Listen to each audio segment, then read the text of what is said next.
El caso del señor Valdemar. Tengo la absoluta seguridad de que el asunto del señor Valdemar, tan sorprendente, debe haber provocado muchas controversias. Pensar de otro modo sería errado, teniendo en cuenta las circunstancias en las que ocurrieron los hechos. Los involucrados trataron de mantener oculto el suceso de la opinión pública, esperando que transcurriera un tiempo prudencial o que se realice una investigación formal. Como resultado, se difundieron innumerables relatos exagerados y desvirtuados falsos de verdad, y esto, en consecuencia, dio crédito a falsedades y calumnias, lo que acarreó la pérdida de confianza pública. Considero necesario dejar en claro cómo acontecieron las cosas hasta el punto de que soy capaz de comprenderlas. En forma resumida, esta es mi versión. Hará quizás 3 años de que me he dedicado con entusiasmo al estudio de los fenómenos del merismo, conocido también como el hombre del magnetismo animal. Hace aproximadamente 9 meses se me vino a la mente la idea de que todos los experimentos que se habían realizado hasta ese momento era interesantísimo, pero que aún había algo que faltaba por hacer. Ningún paciente había sido magnetizado en artículo mortis. Habría que demostrar si en este estado el sujeto de experimentación era sensible a la influencia magnética. En segundo lugar, luego de verificado lo primero, se tendría que observar si la sensibilidad aumentaba o disminuía por encontrarse en ese estado, y por último, determinar hasta cuándo podía detenerse la muerte mediante pases magnéticos. Entre otras muchas cosas, eran estos los aspectos que más despertaban mi curiosidad, pues la consideraba de mayor importancia por las posibles consecuencias que podrían acarrear. Luego de llegar a esta conclusión, traje a la mente a todos los parientes o amigos para ver con quién podría yo comprobar mi teoría. Por fin encontré a mi amigo Ernesto Valdemar, autor de las traducciones polacas de Wallenstein y de Gargantúa, y muy conspicuo compilador de la biblioteca forénsica.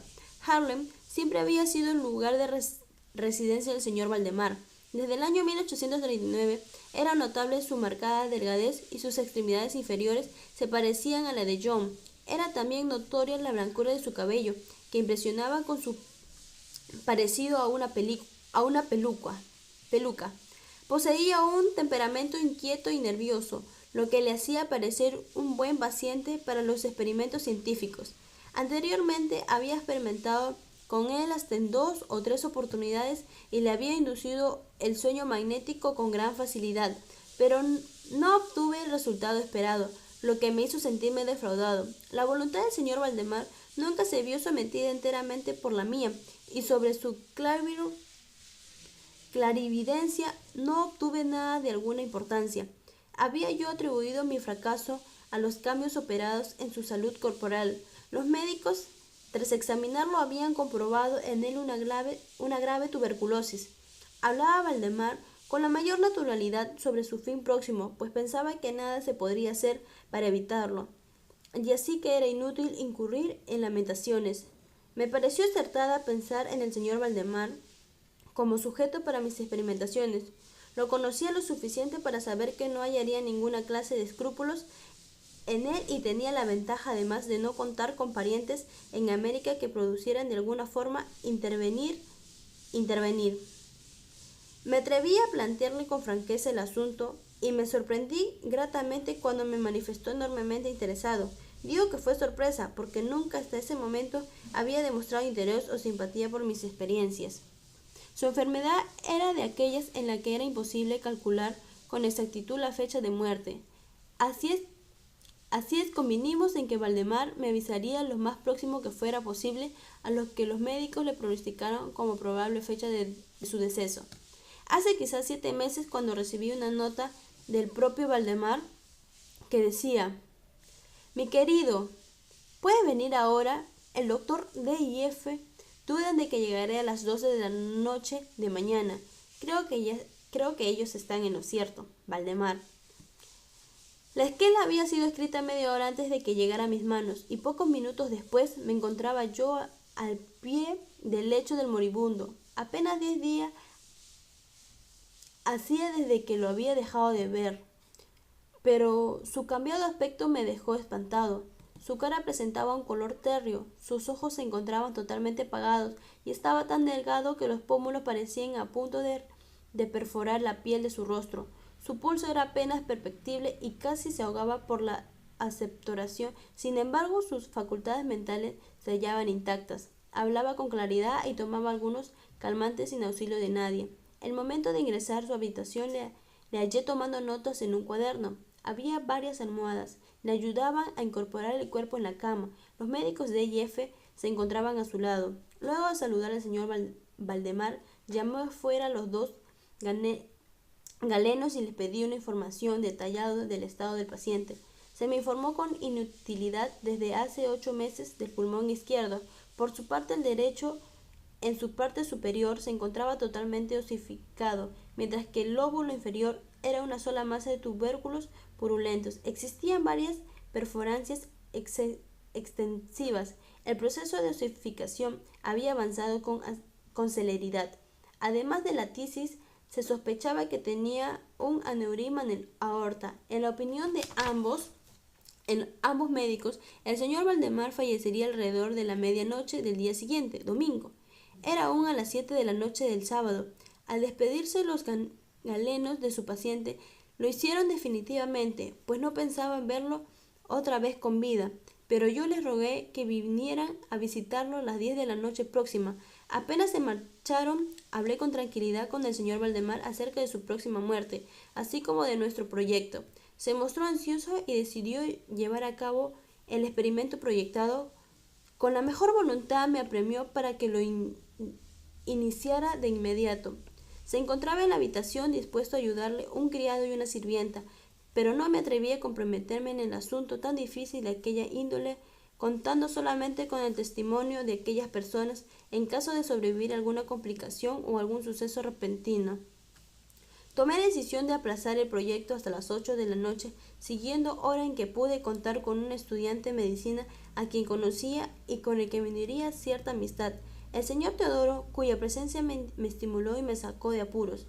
Mi primera intención fue la de esperar a los médicos, pero los dos me hicieron cambiar de opinión.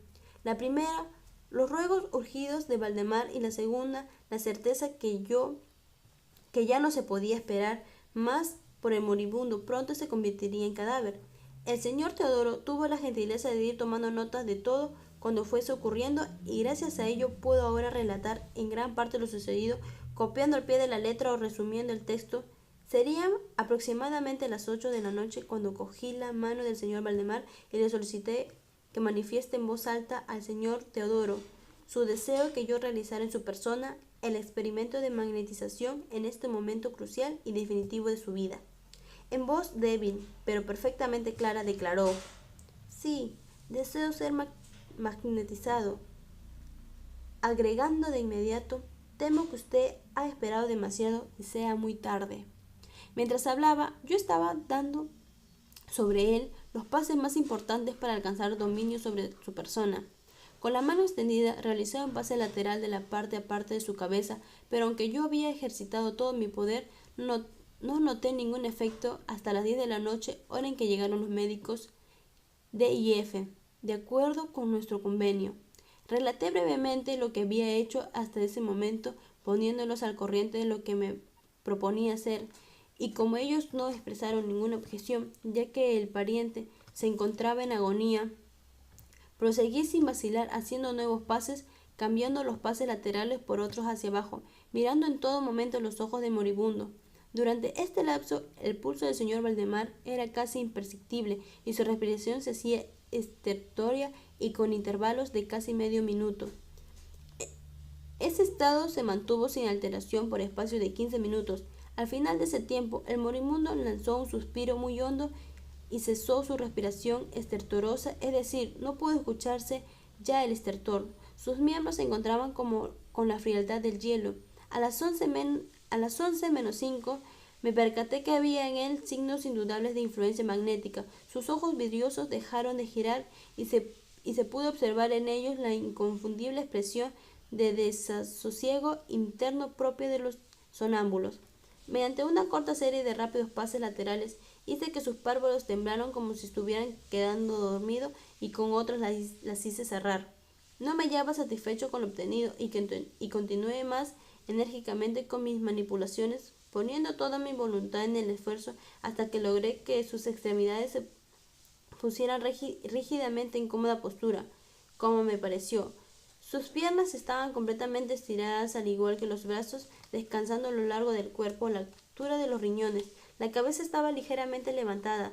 Sería la medianoche cuando concluí todo esto y le pedí a los doctores presentes que examinaran a Valdemar.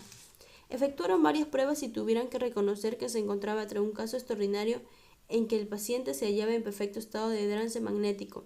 La curiosidad de ambos galenos era muy viva y el doctor D decidió no separarse del paciente en toda la noche.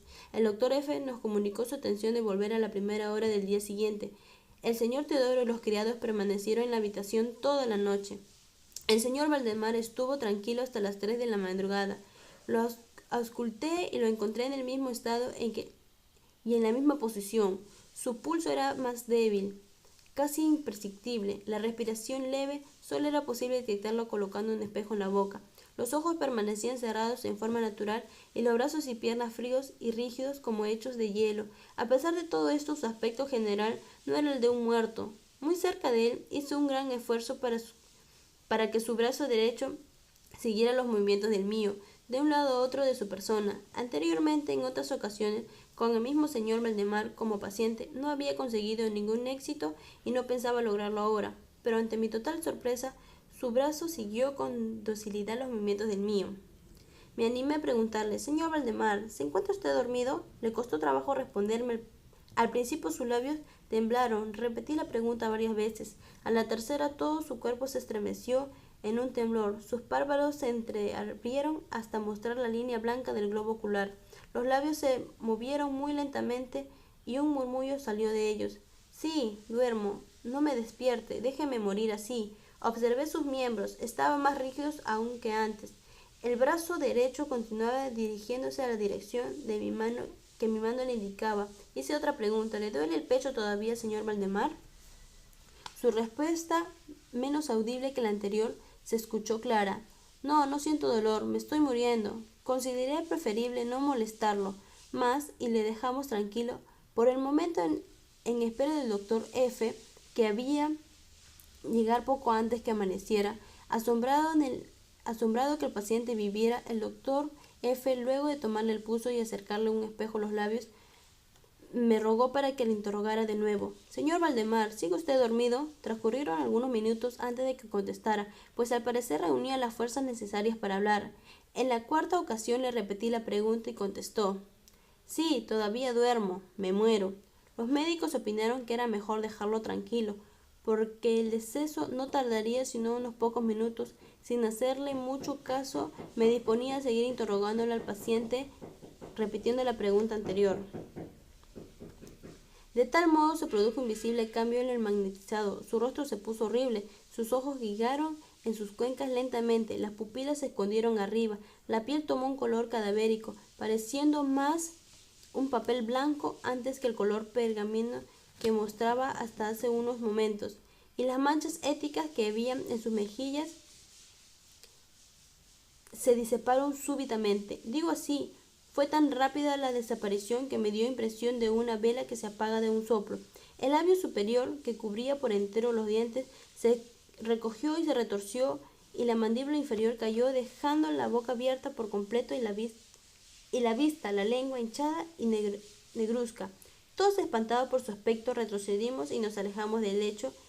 Es de suponer que otras personas estén habituadas a los cambios que produce la muerte, pero esta transformación fue tan fuera de lo común que nos aterró a todos. El señor Valdemar no mostraba ya ningún signo de vitalidad. Llegamos a la conclusión de que se hallaba totalmente muerto, y nos alejamos para permitir que los criados se preocupasen de amortajarlo. Cuando observamos un fuerte movimiento vibratorio en su lengua, tuvo una duración de casi un minuto.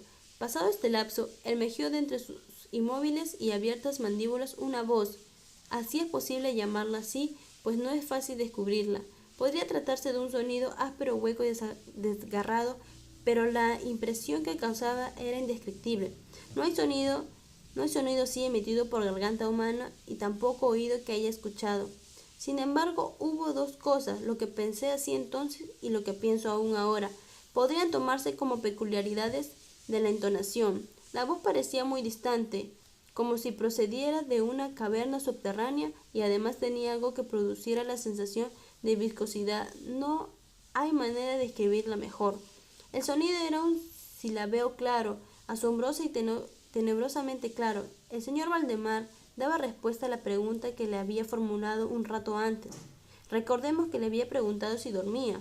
Sus palabras ahora fueron: «Si no he dormido, y ahora estoy muerto». Nos estremecimos de horror al escuchar esta respuesta, así también modulada y calculada. El señor Teodoro, el estudiante de medicina, se desvaneció. Los criados escaparon de la habitación y no hubo quien les convenciera de volver a la habitación. Mi impresión fue también terrible. Los dos médicos y yo nos esforzamos durante 1 hora tratando de hacerlo revivir. Ninguno pronunciaba palabra. Cuando el estudiante de medicina volvió, nos ayudó a examinar al señor Valdemar.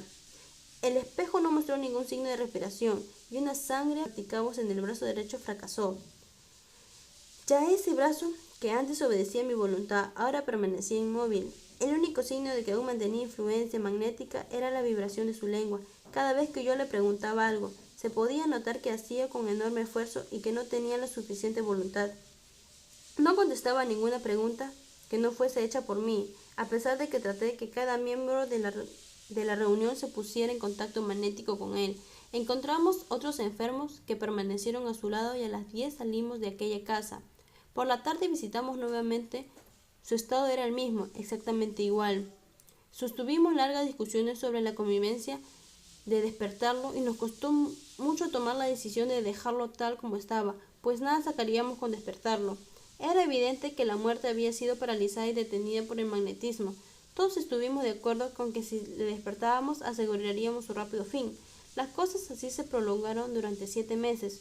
Nos reunimos por las tardes en casa del señor Valdemar, acompañado de otros médicos y amigos, y él permanecía exactamente igual. Los enfermos le vigilaban constantemente. El último viernes decidimos realizar el experimento de despertarle al menos, de intentar hacerlo y lamentablemente el resultado de esta maniobra en el que originó tantas discusiones. Utilicé los pases acostumbrados para sacar al señor Valdemar de su trance magnético. Durante largo rato no obtuve ningún efecto. La primera señal de que estaba volviendo a la vida fue la caída parcial del iris. Ese descenso parcial de la pupila fue acompañada por la secreción de un abundante licor amarillento de un olor agrio y desagradable por debajo de los párpados. El doctor F. me sugirió intentar hacerle mover el brazo derecho con mi mano, como antes. Lo hice, pero no resultó. El doctor me pidió que le preguntara algo. Lo hice con estas palabras: ¿puede, señor Valdemar, explicarnos cuáles son sus sensaciones y deseos? Los círculos éticos reaparecieron sobre las mejillas por unos instantes. La lengua vibró, más bien se arrolló de forma violenta en el interior de la boca, aunque la mandíbula y los labios permanecieron rígidos. Y por último, la misma horrible voz que ya describimos pronunció estas palabras: por amor de Dios, pronto, pronto, pronto, hágame morir y despiérteme deprisa, deprisa. Le digo que estoy muerto. Tuve tal miedo que no sabía qué hacer y durante unos momentos permanecí indeciso. No sabía en verdad qué hacer. Traté de calmarlo, pero fracasé, pues no obedecía a mi voluntad. Intenté otro método y traté de despertarle.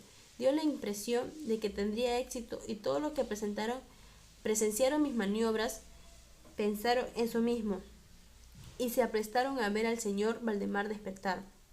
Pero no creo que nadie hubiera podido imaginar lo que ocurrió en realidad. Al efectuar los pases magnéticos, mientras que los gritos «muerto, muerto» hacían explosión sobre su lengua y no sobre los labios del paciente, su cuerpo entero, en el espacio de un instante, tal vez de un segundo, se contrajo, se desmenuzó, se pudrió bajo mis manos. Sobre la cama, ante todos los presentes, enmudecidos por el horror, yacía una masa líquida de repugnante, de aborrecible pobredumbre.